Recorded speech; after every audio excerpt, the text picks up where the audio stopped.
বিদ্যাসাগর কোনো নির্দিষ্ট কালখণ্ডে বা নির্দিষ্ট সময়খণ্ডে প্রাসঙ্গিক এরকম নয়। আপনারা সমকালের সঙ্গে মিলিয়ে দেখতে চাইলে দেখতেই পারেন।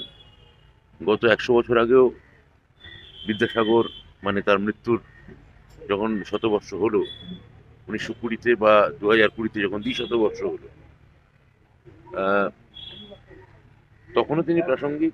আবার 3020 সালেও বঙ্গজীবন যদি থাকে, বাঙালি জীবন যদি থাকে, তখনও তিনি প্রাসঙ্গিক, সচল এবং তাৎপর্যপূর্ণ এবং জঙ্গম থাকবেন। অবশেষে আদালতের যে নির্দেশ ছিল আপার প্রাইমারি বিজ্ঞপ্তি জারি হয়েছে, মেধা তালিকার প্রকাশ হয়েছে। নিয়োগ কি পুজোর আগে হবে না নিয়োগের প্রক্রিয়া?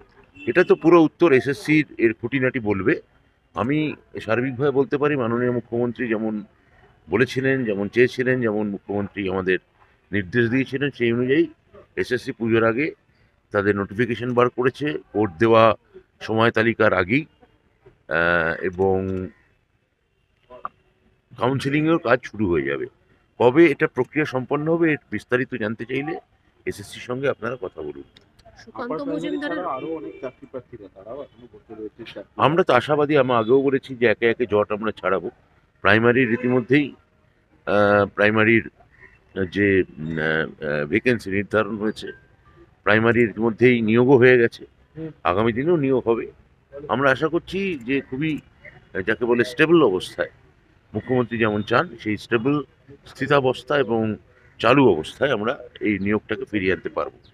সুকান্ত মজুমদার অভিযোগ করছেন যে কলেজে কলেজে থ্রেড কালচার টিএমসিপি ইউনিয়নের মাধ্যমে হচ্ছে। টিএমসিপি ইউনিয়ন নেই কোথাও। যদি উনি খবর নিতেন জানতে পারতেন যে 7 বছর নির্বাচন হয়নি। মাননীয় মুখ্যমন্ত্রী গত 28 আগস্ট বলেছেন যে পুজোর পর নির্বাচনের কথা ভাবতে। ফলে যেখানে ইউনিয়ন নেই সেখানে থ্রেড থ্রেড কালচারের প্রশ্ন উঠছে কোত্থেকে? ওটা উনি বলেছেন যে ইউনিয়ন নেই, নির্বাচন হচ্ছে না, কিন্তু ইউনিয়ন তাও বকলমে রয়েছে টিএমসিপির।